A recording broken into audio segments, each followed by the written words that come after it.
میرے غیور مسلمانوں، دین اسلام کسی خاص شوق کا نام نہیں، دین اسلام کسی خاص عمل کا نام نہیں، دین اسلام اپنے معلومات کو پورے کرنے کا نام نہیں، دین اسلام اپنی چاہتوں کو پورے کرنے کا نام نہیں، بلکہ دین نام ہے اپنے آپ کو رب کے حوالے کرنے کا، دین نام ہے اپنے منچاہا زندگی کو ترک کر کے رب چاہا زندگی کو اپنانے کا، دین نام ہے اتباع رسول کا، دین نام ہے تسلیم و رضا کا، دین نام ہے اپنی جان و مال کو اللہ رب العزت کی بارگاہ میں قربان کرنے کا۔ نحمدہ ونصلی علی رسولہ الکریم، اما بعد فاعوذ باللہ من الشیطان الرجیم، بسم اللہ الرحمن الرحیم، ان الدین عند اللہ الاسلام، صدق اللہ العظیم، وقال النبی صلی اللہ علیہ وسلم ان الاسلام يهدم ما كان قبله او كما قال علیہ السلام۔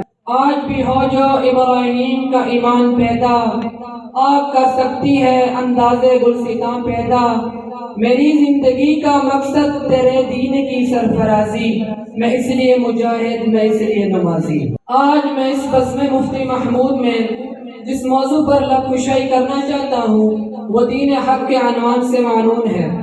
سامعین غرامی، دنیا میں لوگوں پر ایک ہی دین فرض کیا گیا ہے اور وہ دین اسلام ہے، چنانچہ اس دین کے مقابلے میں اور کوئی بھی ناقابل قبول ہے، ارشاد خدا بندی ہے وَمَن يَبْتَغِ غَيْرَ الْإِسْلَامَ دِينًا فَلَن يُقْبَلَ مِنْهُ، چنانچہ اس دین کے مقابلے میں عیسائیت، دہریت، مجوسیت، رافضیت، قادیانیت وغیرہ سب کے سب مردود ہیں۔ چنانچہ اس اسلام کے بارے میں قبر میں سوال پوچھا جائے گا، من ربو کا، تیرا رب کون ہے؟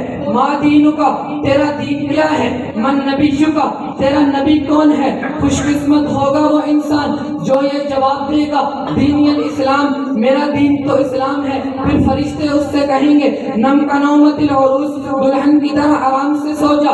ایک حدیث میں آتا ہے قیامت کے روز اللہ رب العزت کی بارگاہ میں نماز حاضر ہوگی اور عرض کرے گی اللہم عن الصلاۃ، اے اللہ میں نماز ہوں۔ اللہ رب العزت فرمائیں گے انک لا خیر، بے شک تو بھی بلائی اور خیر پر ہے۔ اس کے بعد روزہ حاضر ہوگا اور عرض کرے گا اللہم عن الصوم، اے اللہ میں روزہ ہوں۔ اللہ رب العزت فرمائیں گے بے شک تو بھی خیر پر ہے۔ اس کے بعد حج حاضر ہوگا اور عرض کرے گا اللہم عن الحج، اے اللہ میں حج ہوں۔ اللہ رب العزت فرمائیں گے انک علی خیر، بے شک تو بھی خیر پر ہے۔ اور اس کے بعد دین اسلام حاصل ہوگا اور عرض کرے گا اللہم انت السلام وعن الاسلام، اے اللہ آپ سلام ہے اور میں اسلام ہوں۔ اللہ رب العزت فرمائیں گے انک علی خیر، بے شک تو بھی بلائی اور خیر پر ہے۔ اللہ رب العزت فرمائیں گے آج کے دن میں تیرے ہی ذریعے فیصلہ کروں گا کہ کون جنت میں جائے گا اور کون جہنم میں۔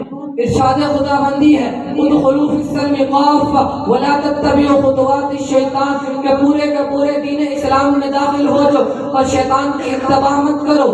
میرے غیور مسلمانوں، دین اسلام کسی خاص شوق کا نام نہیں، دین اسلام کسی خاص عمل کا نام نہیں، دین اسلام اپنے معلومات کو پورے کرنے کا نام نہیں، دین اسلام اپنی چاہتوں کو پورے کرنے کا نام نہیں، بلکہ دین نام ہے اپنے آپ کو رب کے حوالے کرنے کا، دین نام ہے اپنے منچاہا زندگی کو ترک کر کے رب چاہا زندگی کو اپنانے کا، دین نام ہے اتباع رسول کا، دین نام ہے تسلیم و رضا کا، دین نام ہے اپنی جان و مال کو اللہ رب العزت کی بارگاہ میں قربان کرنے کا۔ بس اسی دلی دعا کے ساتھ اپنی تقریر کا اختتام کرتا ہوں۔ یا الہی جب تک کہ جسم میں ہماری جا رہے، تجھ پہ صدقہ تیرے محبوب کے قربان رہے، میں رہوں یا نہ رہوں مگر دعا ہے دل کی دین محمد رہے اور عظمت قرآن رہے۔ اللہ رب العزت سے دعا ہے اللہ رب العزت ہم سب کو دین حق کی اتباع کرنے کی توفیق عطا فرمائے اور شیطان کے مکر و فریب سے بچائے۔ وما علینا الا البلاغ المبین۔